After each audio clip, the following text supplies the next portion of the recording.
Okay, thanks. I didn't get your reaction for Caleb Plant.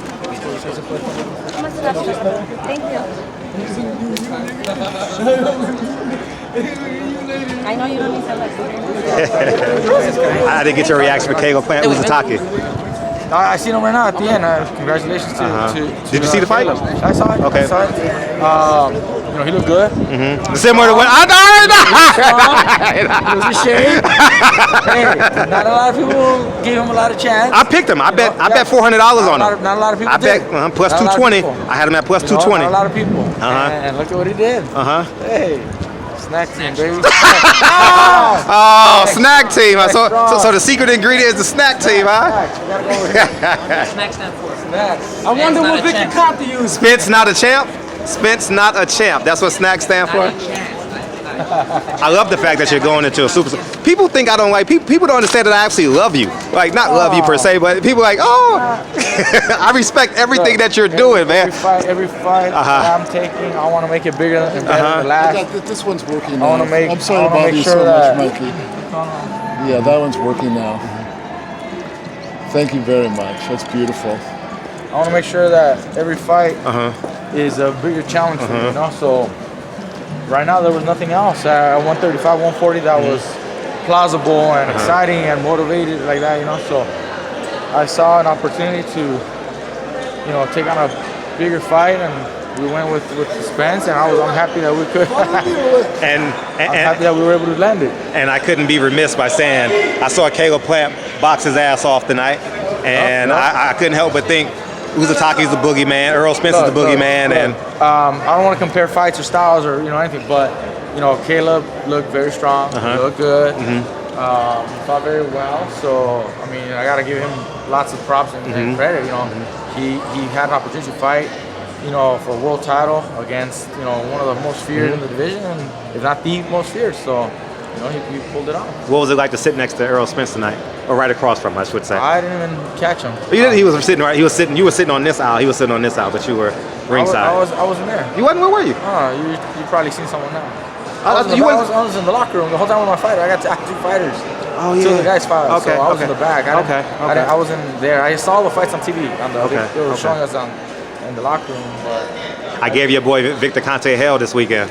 I was laying in him. Yeah, the snack system. I was laying into the snack system. I have my questions about it. A lot of people remember the past, or they always bring up the past. He's doing things to. EDAB in his life. What's up, sir? What's up, man? How you doing? I'm sorry, I don't want to mess up your interview. Yeah, you do. Hey, you know. Yeah, you do. AB, always balling. Hey, you whooped his ass, though. You tell me, he whooped your ass. One day we'll be on the camera with AB, always balling.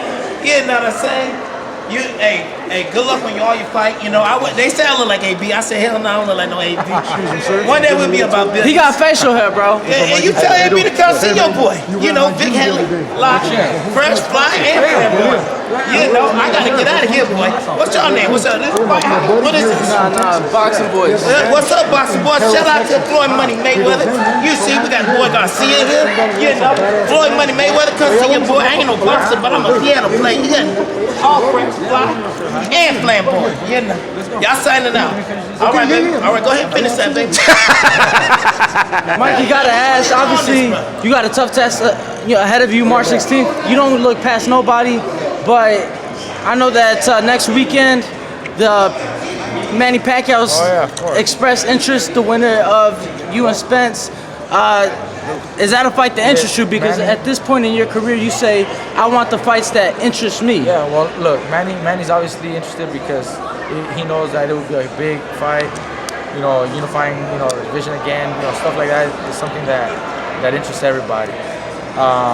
But I am not going to look, past Errol Spence, I would love if I was Manny. Just like when I was fighting Easter, I'm focusing on Easter, but the potential fight with Spence was very, exciting for me. So again, this would be an exciting matchup if I could get this with Manny. But I got to get my task done first, March 16th against Errol Spence. Now you said you saw things in the Spence-Peterson fight that led you to believe that you could come out victorious against Spence?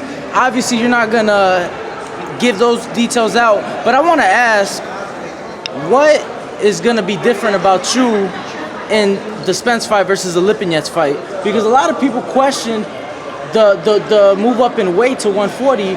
You did look great, you did come out victorious, but a lot of people were expecting a stoppage perhaps. Is that why you're training at Snack, or what's going to be different in this fight versus the Lipinets fight? I'm moving more, to 147. Right.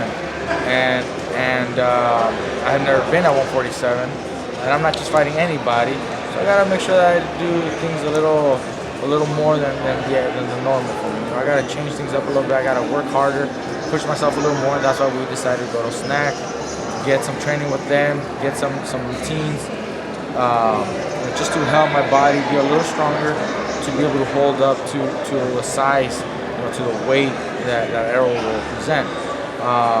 When we fought Lipinets, I didn't do any of the training like that. We are always taking the supplements. I've been taking the products for a long time, but we were never pushing ourselves with the training as I am now. So you can't compare the fight with Lipinets to this upcoming fight. You won't be able to compare the performance either. It's going to be a different training, different game plan, and also if my opponent challenges me enough, then I bring out the best.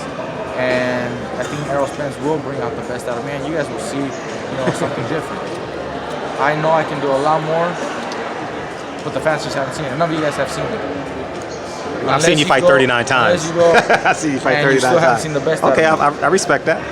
People who have seen bits and glimpses are the ones that are with me day in, day out at the gym, who happen to see me in spurts at sparring, even just sparring, but they'll see me do little things, a little different sometimes, just to have some fun or just to show them that I'm a step above everybody else. But I haven't had the need to do everything at the fight. During my fights, sometimes I go on cruise control almost. But a guy like Spence isn't going to be like that. I don't believe it's going to be easy. I think it's going to be a tough fight. I think it's going to be a very good fight. And that's what excites me, because I get a chance to show everybody all my skills. Do you do that on purpose though? Like go on cruise control? Other fighters can show off against less quality opponents. I won't do that. I'll do what I got to do to win, and that's it. I'm not going to try to clown anybody or disrespect anybody or show all the talent that I have. I got to wait for the right opponent to bring it out of me. If I don't have to, risk too much or do too much, I'm going to take it easy. I'll make the fight as easy as possible for me. I don't want to work extra hard. I'll make it as easy as for me. But I think this fight will be different because of these disadvantages, because Errol Spence is such a good fighter, technically and everything. He does almost everything perfectly. I keep telling people, he reminds me a lot about me. He reminds me of me, where he does everything, very precise, very technical, doesn't make mistakes.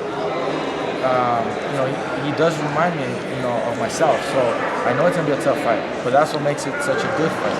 Now I have to ask, obviously the IBF title is at stake, so there will be the morning of the fight, there's a weigh-in, no more than 10 pounds. Is there anything else beyond that you guys have written in the contract? We just go by whatever the sanctioning and the organization. Again, I could have really asked for catch weights and shit like that, but then why move up to 47 if I'm not ready? If I'm going to be asking someone to come down to 44, 45, then I shouldn't be fighting at welterweight. Right. I respect that. I feel confident enough. So, man, hey, how you doing, man? See you next week. Mikey. See you guys. No way. Ahí nos vemos. Gracias. So, I mean, I don't try to, call anybody and make them come down. If I don't feel ready, then I shouldn't be fighting it. I should stay in my weight class. I respect that. If I'm comfortable enough and I feel confident enough, then I'll go up to the full respect limit. that. I hear a lot of bad comments about others who do fight in catch weight. Sometimes I know it's necessary for the fight to mature, and yes, I get that. The business side sometimes needs to have a catch weight in order for the fight to come to fruition. But in this case, I feel confident in myself, so I'll go up to the full. Can you take you probably want to go now, but can you take us through the negotiation process? Because I know you pursued Keith Thurman, and then he's injured. So I couldn't. Can you take us just briefly take us through the steps into getting Errol Spence and the time frame? Like, when did it start? I first mentioned it, a year ago. I remember, and I was like, "Yeah, Mikey, yeah, right, Mikey." I remember you get I off had here. other fights ahead of me first. Sure. But I mentioned it. when the Easter fight was starting to unfold and actually start to get finalized, I always thought of a future fight with Spence, but I had to get through Easter. As soon as Easter was done, that's what I did. I pursued the Spence fight. I know he also had a few other options, and there were some talks about him maybe fighting Sean Porter. He was looking at the winner of Danny Garcia, Sean Porter, Porter being the victor. He mentioned that maybe Sean Porter. So that kind of slowed things down, but I was able to be insistent. How did you convince Al? How was that conversation with Al to make this fight happen? I'm very interested in that because I can't go into details like that. You're an ace in the deck for PBC. I'll tell you. You know what I mean? It wasn't as difficult as people might think. It wasn't that difficult, but we looked at a lot of options for myself. I'm sure he looked at a lot of options for himself too. I'm sure he looked at options for Errol, but it made sense, and he was excited about this fight also. So it wasn't that difficult. When he says yes, and when both fighters say yes, there's not much that can stop it. When a guy thinks too much of himself and is pricing himself out or valuing himself too much, then it becomes a trickier negotiation. But when we're both being fair, it's not that difficult. So negotiations was easy, but I want to be clear. It was you pursuing him to make the fight, obviously, because you're coming up for 135. I was the fight. Like I said, I know he mentioned maybe Porter fight and other fights, but I wanted that fight, and so I kept insisting, and we got it done. What do you think the crowd's gonna be March 16th? You think it'll be pro Mikey, pro Errol? There's gonna be a lot of fans for both. He's from the area. He's from Dallas, and I mean, I'm sure he's gonna have a lot of fans there. But I know I have a lot of fans everywhere too. So I fought in Texas many times. I fought in Dallas before. March, you just fought in Dallas, Texas. So I mean, I'm always having good support from my fans everywhere. So I know it'll be a good crowd. I'm expecting the crowd to be almost 50-50 because it's one of those fights. I wish you luck the best of the way. And you flying up the snack? The best team in the business. You flying up the snack tonight or the morning? I'll fly tomorrow morning. I'm taking the night here, getting a flight in the morning. I wasn't even gonna be here today. I was here yesterday. I was flying out this morning, but I had some business to take care of. Now your grind is real. I saw the photo shoot. So I had to come do some stuff, and had a couple meetings I had to take care of. I'm actually still doing. I gotta sign some documents with this man right in the hat right now. Okay, congratulations. You deserve it. You deserve everything. For taking this fucking fight, Mikey, you deserve everything. I had 2 fighters here tonight. Mikey, I stayed till my last. The last fight was my fighter. So, I'm working. Mikey, be honest. He had to recover from the heartbreak from the Cowboys loss yesterday. Thanks a lot for your time, brother. Tough game, man. And hey, we played a good game, That's it. Appreciate you, Mikey. Thank you, brother. Prove me wrong. Prove yourself right. What's up, soldier?